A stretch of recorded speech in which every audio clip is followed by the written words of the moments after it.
A leaked confidential Whitehall document has shed light on the extent of the British government's concerns regarding the trial of Paul Burrell, Princess Diana's butler, who was accused of stealing her possessions.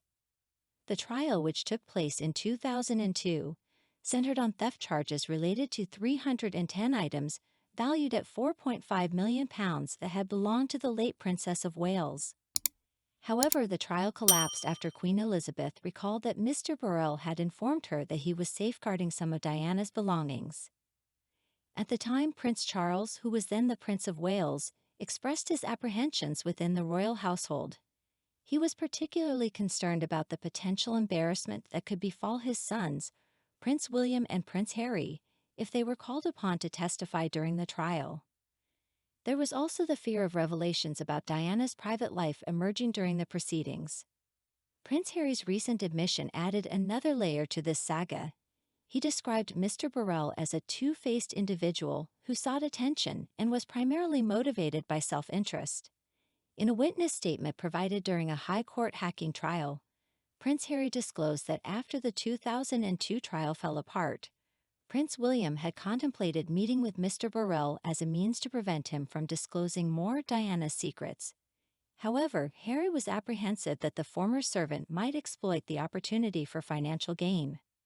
Paul Burrell had served as a footman for Queen Elizabeth and later became Princess Diana's butler for a decade until her tragic death in 1997. A confidential letter dated November 3, 2002, which emerged recently, sheds light on the discussions held among senior government and royal figures regarding the trial. Notable figures involved in these discussions included Cabinet Secretary Sir Richard Wilson and Sir Robin Janvrin, the Queen's private secretary.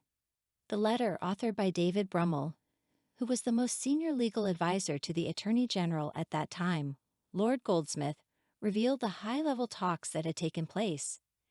These discussions centered on concerns about the potential for damaging criticism if there was inappropriate interference in the case from any source. The letter also made reference to a conversation between Sir John Stevens, the Metropolitan Police Commissioner, and Sir Richard Wilson. In this conversation, Sir John indicated that he did not believe Prince Charles had made any improper attempts to interfere with the criminal investigation, and that the prince had withdrawn any reservations he may have had. Furthermore, the letter disclosed that prior to the trial, on May 22, 2002, Prince Charles received advice from his private secretary, Sir Stephen Lamport, regarding the relevance of the victim's views in prosecuting the case. It was concluded that while the victim's views could be considered, they could not be the sole determinants of whether or not to proceed with prosecution. The wording in the letter suggested that members of the royal family might have expressed a preference for not taking legal action against Mr. Burrell. An inquiry conducted by Sir Michael Peet, Charles' principal private secretary, in 2003, revealed that Charles had serious concerns about the implications of Mr. Burrell's trial, particularly the possibility of him and his sons being called as witnesses and the potential revelation of personal information about the family. Charles was advised that he could not properly intervene in the prosecution process. The reasons for the recent circulation of the letter within Whitehall remain unclear. The Cabinet Office stated that it was not considering releasing it under the 20-year rule due to the author still being alive, and Buckingham Palace declined to comment on the matter.